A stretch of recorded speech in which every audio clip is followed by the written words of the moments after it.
पापा सच कहते थे। ये जैसे जैसे समय बीत रहा है, जैसे जैसे मैं बड़ी हो रही हूँ, ये चीज़ मुझे समझ में आ रहा है कि वो जो भी कहते थे सच कहते थे। जब तक कहते हैं कि चीज़ें आपके पास होती है, इंसान आपके पास होता है, सब कुछ अच्छा चल रहा होता है, तो आपको उन चीज़ों की कद्र नहीं होती। और फिर जब वो चीज़ें आपसे दूर चली जाती हैं तब आपको रियलाइज़ होता है कि शायद वक्त रहते हमने उन चीज़ों को ग्रांटेड ना लिया होता और उनकी कद्र कर ली होती तो सही होता।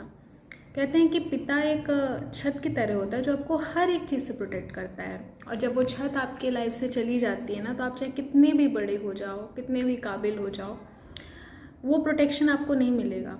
वो सलाह, वो सीख, वो एक्सपीरियंस आपको कोई बताने वाला नहीं होता है। पापा लोगों का प्यार दिखता नहीं है, हमारे डिमांड्स जो हम उनसे कर देते हैं बिना कुछ सोचे। इनिशियली भले वो हमें चीज़ों के लिए मना कर देते हैं, तो हमें लगता है कि फ्रेंड के पापा ने तो तुरंत ये ला के दे दिया, वो ला के दे दिया, हमारे पापा क्यों नहीं ला रहे, बहुत स्ट्रिक्ट हैं। But at the end of the day वो आपकी ज़रूरतें या डिमांड्स या शौक़ किसी भी तरह के कैसे भी करके पूरी करते हैं, और हमें वो रियलाइज़ नहीं होता कि शायद वो इंसान उस चीज़ को पूरा करने के लिए पीछे कितनी मेहनत करके हमें वो चीज़ ला के दे रहा है। जो लाइफ लेसन्स हमें हमारे फादर्स से मिलती है वो हमें कोई नहीं बताता है। जब मैं 16-17 साल की थी तो मुझे लगता था कि मैं उनके एज में होती तो मैं बहुत कुछ कर सकती थी, और उन्होंने ये नहीं किया, उन्होंने वो नहीं किया। पर जब मैं 25 की हूँ तो मुझे समझ में आया कि वो सच कहते थे। वो कैसे करते थे, कैसे सबको संभालते थे।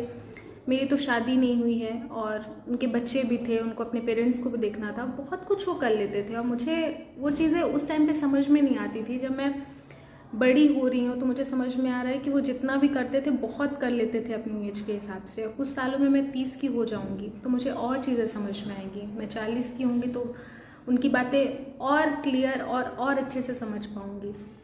इसलिए मुझे लगता है कि फादर्स डे बस एक स्टेटस लगाने से नहीं, हर एक दिन फादर्स डे होता है। तो मेरे पापा तो आज नहीं हैं कि मैं उनको थैंक यू बोल पाऊँ, और जितने लोगों के पास भी 10 लोगों तक ये भी एक वीडियो पहुंचती है तो मुझे लगता है कि अपने फादर्स को प्रेस करिए, मन ही मन थैंक यू बोलिए अगर आप सामने नहीं बोल पा रहे हैं। हर एक दिन फादर्स डे होता है और आप सब बहुत लकी हैं जिनके पास उनके फादर्स हैं। तो हर एक दिन फादर्स डे होता है और उन्हें थैंक यू बोलिए, सामने नहीं तो मन ही मन ज़रूर थैंक यू बोलिए, और उन्हें ग्रांटेड ना लीजिए। उनसे सीखिए, उनके एक्सपीरियंस से सीखिए और कंप्लेन करना बंद कीजिए। तो थैंक यू सभी को ये वीडियो देखने के लिए।